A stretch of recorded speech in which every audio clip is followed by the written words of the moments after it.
भगवान के घर देर है, अंधेर नहीं है। इसलिए मेरे प्यारे जनों, हम आपसे यही कहेंगे, जा पर कृपा राम की होई, ता पर कृपा करे सब कोई। जगत रूठ जाए पर गोविंद ना रूठे तो कोई बाल बांका नहीं कर पाएगा। लेकिन भैया, जगत भले ही तुम्हारे साथ में रहे पर भगवान रूठ जाए तो कोई तुम्हें बचा नहीं पाएगा। इसीलिए आज की कथा का दूसरा सूत्र है, कृपा के बल पर जीना प्रारंभ करो। कृपा का प्रभाव इतना प्रत्यक्ष होता है मेरे प्रियजनों, पत्थर परमात्मा, पानी में पत्थर तैरते, वाल्मीकि ब्रह्मज्ञानी बनते, कौवा काग मुनि जी बन जाते, बंदर सुंदर हो जाता। अब कृपा का अगला प्रमाण देखना, आप कहकर के बहुत प्रसन्नचित्त होंगे, आज की कथा सुनकर आप बहुत गदगद होंगे। कृपा का प्रभाव ऐसा होता है, नरेंद्र नाम का छोटा सा बालक स्वामी विवेकानंद बन जाता है। ये कृपा का। और संत पूज्य श्री कवि बिंदु जी कहते, कृपा की ना होती जो आदत तुम्हारी तो सुनी ही रहती अदालत तुम्हारी। न हम होते मुजरिम, न तुम होते हाकिम, न घर घर में होती इबादत तुम्हारी। तुम्हारी ही उल्फत के दीर्घ बिंदु हैं ये, तुम्हें सौंपते हैं अमानत तुम्हारी। कृपा की ना होती जो आदत तुम्हारी तो सुनी ही रहती अदालत तुम्हारी। भगवान का कृपा में स्वभाव, भगवान कृपा करते ही है, पर किस पर कृपा करते? जो एक नाव पर पैर रखे। दो नाव पर पैर रखने वाले पर भगवान कृपा नहीं करते। माई बाप, फिर से सुनो, तुम सोचो कि हम जगत के भी रह ले और जगदीश के भी रह ले तो कृपा हो जाए। ना ना ना ना, हम लोग यही के, बहुत से लोग हमारे पास आते, गुरुजी हम पूजा पाठ तो बहुत करते, हम पर कृपा नहीं होती है। भैया, तुम पूजा पाठ भी द्विपक्षीय करते हो। मंदिर में जाकर कहते हो प्रभु सब कुछ तुम्हारे हो, हम तुम्हारे हैं। बाहर आके घरवाली से कहते हो हम तुम्हारे। उपाय क्या है मेरे माई बाप? बहुत सस्ता उपाय है, तुम तन से संसारी रहो पर मन से सन्यासी हो जाओ। शरीर से जगत के रहो, तन से तुम जगत के रहो पर मन से जगदीश के हो जाओ। अगर तुम मन से भगवान के हो जाओगे तो तुम पर भी कृपा होगी, और तुम पर कृपा होगी तो होगा क्या? चौपाई सिद्ध होगी, जा पर कृपा राम की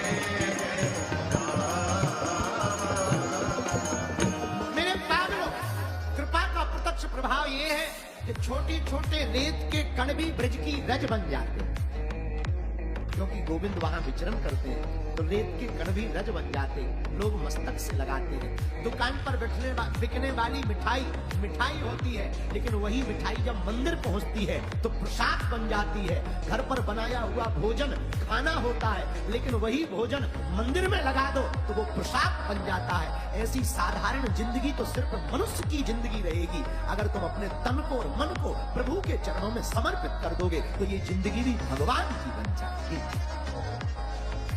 प्रभु की हो जाएगी, भगवान की हो जाएगी। भैया, इसका सर्वोत्तम उपाय यही है कि हम भगवान के भरोसे रहें। हम लोग ना, बुरा ना मानना, हम लोग भरोसा तो करते हैं पर आधा आधा, थोड़ा रहता है थोड़ा टूट जाता है। कुछ लोग हमारे पास भी आते हैं, महाराज भगवान कृपा करेंगे। अरे ठटनी के बारे, जब तुझे ही भरोसा नहीं है तो हम क्या कहते हैं? भगवान कृपा करेंगे या नहीं करेंगे ये प्रश्न ही नहीं है। आप तो दृढ़ता पूर्वक लग जाओ, भगवान को कृपा करनी ही पड़ेगी।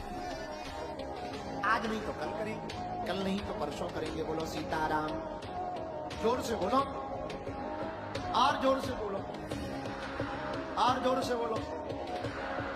अच्छा, एक प्रश्न, भगवान कृपा करते क्यों?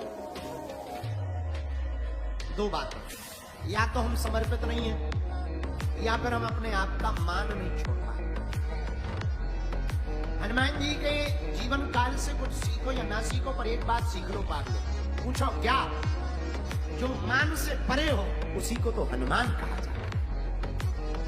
हनुमान जी मान से परे, अपने सम्मान के भूखे नहीं है। उनसे कभी भी कोई भी वार्तालाप करता है तो हनुमान जी अपने प्रभु श्री राम की बात कहते हैं, रघुनाथ जी की बात कहते हैं। उसी प्रकार मेरे प्रियजनों, हम तुमसे प्रार्थना करना चाहेंगे, शिष्य वही श्रेष्ठ है जो गुरु की महिमा गाए, पुत्र वही श्रेष्ठ है जो माता पिता पूर्वजों की महिमा गाए, भारतीय वही श्रेष्ठ है जो भारत माता की महिमा गाए। शिष्य तो वही श्रेष्ठ है जो गुरुदेवों को श्रेय दे। कुछ लोग ऐसे होते हैं, उन्हें अभिमान आ जाता है, ये हमने किया, हमने ऐसे किया। सच तो ये करने वाले राम जी हैं, करवाने वाले भी राम जी हैं। सब राम जी की कृपा से हो रहा है, हम लोग थोड़ी कर रहे हैं, सब भगवान करवा रहे हैं। कौन करवा रहा है?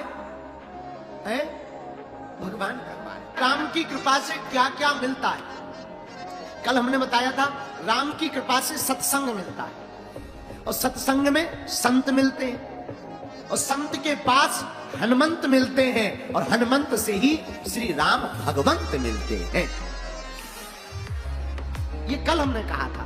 अब आज हम आपको एक बात नई और बताते हैं। मेरे पागलों, तुम एक बात याद रखना, जिस पर राम जी की कृपा होती, भैया राम जी की कृपा से पत्थर भी परमात्मा बन जाता है। राम जी की कृपा। आप एक बात बताओ, कहीं पानी में पत्थर तैरता है? तैरता है? लेकिन राम जी की कृपा से समुद्र में भी पत्थर तैर गए। ये राम जी की कृपा है। राम जी की कृपा जिस पर हो जाए, तुम बताओ, मीठी वाणी पक्षियों में किसकी होती है? किसकी होती है? कोयल की? हाँ या ना? अरे जोर से बोला। और कौवा की? काऊ काऊ। कौवा की तो कर्कश होती ना? हाँ जी या ना जी? होती है ना? पर भैया राम की कृपा एक कौवा पर हुई, वो काग भुसुंडी जी बन गए। ये राम की कृपा है। राम की कृपा से और क्या हो सकता? अच्छा, कोई बुरी शकल वाला हो तो हम लोग क्या कहते हैं? बंदर लग रहा है, बंदर। हाँ जी या ना जी? पुरुषों को देख करके गए बंदर लग रहा है, और कोई माता जी बंदरिया लग रही। लेकिन आहा, राम जी की कृपा बंदर पर हो जाए तो वो भी सुंदर हो जाता है। हमारे हनुमान जी पर हो गई तो वो जगत में सुंदर हो गए हैं। ये राम जी की कृपा है। हनुमान जी पर राम जी की कृपा हुई तो सुंदर कैसे? कंचन बरन राज सुबेसा, कानन कुंडल कुंजित केसा। हनुमान जी, लोग कहते हैं बंदर है, परंतु हमारा मानना नहीं, संतों का मानना, हनुमान जी किम पुरुष है। वो क्या है कोई जाना, हनुमान जी ही जाने। पर राम जी की कृपा कौवा पर हो जाए वो काग भुसुंडी जी बन जाते। राम जी की कृपा पत्थर पर हो जाए वो परमात्मा बन जाता। भैया राम जी की कृपा जीवात्मा पर हो जाए तो वो महात्मा बन जाते हैं। महात्मा बन जाते, जीवात्मा पर कृपा होती, महात्मा बन जाते। भैया राम जी की कृपा वाल्मीकि पर भई तो हुआ क्या? ओ लेटा नाम जपौ जग जाना, वाल्मीकि भय ब्रह्म सवारा। ओ लेटा नाम जपौ जग जाना, वाल्मीकि भय ब्रह्म सवारा। श्री राम जय राम जय जय राम, श्री राम जय राम जय जय राम, श्री राम जय राम जय जय राम। आहा मेरे प्रिय श्रोताओ, राम जी की कृपा पत्थर पर हो तो परमात्मा बन जाते। राम जी की कृपा जीवात्मा पर हो तो वो महात्मा बन जाते। राम जी की कृपा बंदर पर हो तो वो सुंदर बन जाता। राम जी की कृपा कौवा पर हो तो वो काग भुसुंडी बन जाते। और मेरे पागलों, राम जी की कृपा वाल्मीकि पर हुई तो वो ब्रह्म ज्ञानी बन गए। और राम जी की कृपा आहा तुलसी जी पर हुई तो वो तुलसीदास बन गए। तुलसी तुलसी सब कहे, तुलसी बन की घास। और कृपा भई रघुनाथ की, सो बन गए तुलसीदास। ये राम जी की कृपा। इसलिए भैया हमने चौपाई ली, गाओ जा पर कृपा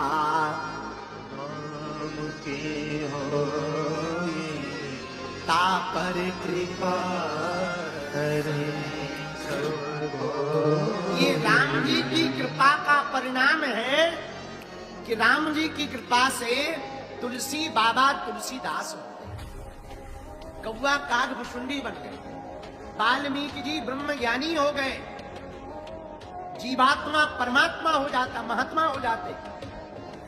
भैया और तो छोड़ो, ये राम जी की कृपा है कि बिहार के गांव से भी छोटे से गांव में, जहां की आबादी ही 1000-2000 है, ऐसे यह भोरे के रामनगर में आज पूरा अयोध्या बना हुआ है। ये राम जी की ही कृपा है। भैया हमने तो अपनी आंखों से देखा, मध्य प्रदेश के छतरपुर जिले का एक छोटा सा गांव, जिसे कल नक्शा में भी लोग नहीं देख पाते थे, कड़ा गांव, आज पूरी दुनिया के लिए सनातन हिंदुत्व की आस्था का केंद्र बन गया है। केवल आस्था का केंद्र नहीं, आरोग्य का केंद्र, सेवा का केंद्र। ये प्रत्यक्ष कृपा राम जी की है। ये हमारा पुरुषार्थ नहीं है, हमारा बल नहीं है, ये किसकी कृपा है भैया? बोलो बोलो बोलो, अरे जोर से तो बोलो भैया। हमारे जैसा साधारण आदमी, लोग पता नहीं क्या से क्या कह देते हैं, उनका मंतव्य होगा भैया हम केवल अध्यात्म के आदमी हैं, हमारा और कोई उद्देश्य नहीं, पर हम अपनी निजी बात कह रहे हैं। भैया जब हमारे जैसे साधारण छोटे से गांव में, छोटे से परिवार में, दीनहीनता में जन्मे हुए साधारण से नालायक को राम जी अपनी कृपा करके बोलने लायक बना सकते हैं, तो तुम लोग भी इन राम जी के और बागेश्वर बालाजी के चरण पकड़ लो भैया, तुम्हारी भी जिंदगी में 4 चांद लग जाएंगे। संसार के भरोसे मत रहना भैया, ये दुनिया बड़ी विचित्र है, बुरा ना मानना। इस दुनिया में पूछताछ उसी की होती है, उसी को इज्जत मिलती है, या तो वो अमीर होवे, या फेमस होवे, या नेता हो। मंचों पर भी वही चढ़ते हैं जो अमीर होते हैं, गरीब तो सिर्फ ताली बजाने के काम आते हैं। साधारण को कोई नहीं पूछता, मिलने मिलाने और फोटो भी उसी की खिंचती हैं जो बड़ा हो गए, गाड़ी में भी वही बैठ पाते हैं जो बड़े हो गए। भैया हमने अपनी आंखों से वो दिन देखे हैं, तो हम प्रण कह के कह सकते हैं, गरीब के तो सिर्फ परमात्मा राम जी होते हैं। लेकिन हम आप लोगों से प्रार्थना करना चाहेंगे, बिहार के पागलों, आप हमारी आत्मा हो, आप हमारे घर के सदस्य हो, हम चाहते हैं तुम्हारी जिंदगी में राम जी की ऐसी कृपा हो तो तुम्हारी जिंदगी में भी बहार आ जाए। वो तभी आ सकती है जब तुम राम जी की शरण पकड़ोगे। मेरे प्यारे पागलों, निजी बात कहूं, मुझे कौन पूछता था, तेरी बंदगी से पहले मैं खुद को ढूंढता था इस जिंदगी से। हमने भी अपनी जिंदगी में बहुत भोगा, बहुत कष्ट पाए। अब वो बार बार बताने वाली बातें नहीं है, पर याद आ जाती है तो कह देते हैं। मेरे प्रियजनों, हमारे भी जब परिवार में कोई शादियां हुआ करती थी ना, तो हमारे पिताजी का नाम नहीं लिखते, कोई नाम नहीं लिखते। क्यों? क्योंकि अगर हम लोग पहुंच जाएंगे तो फटे कपड़े पहन के जाएंगे तो उनकी इज्जत खराब हो जाएगी। पर हमारी माँ कहती थी, आज भी कहती, माँ कहती, बेटा कभी भी तुम भगवान की शरण मत छोड़ना, भगवान के चरण मत छोड़ना, अपने भी एक दिन आएंगे। और हम तुमको भी कहना चाहेंगे, मेरे बिहार के पागलों, आज की बात तुम गांठ बांध लेना। अमीरों के तो लाखों गुरु होते हैं, हजारों गुरु होते हैं, बड़े बड़े लोग मित्र होते हैं, तुम भरोसा मत तोड़ना। हम तुम पे वचन देकर के कहते हैं, तुम बालाजी के चरण भर पकड़ लो, एक दिन ऐसा आएगा तुम भी दूसरों की मदद करने लायक बनोगे।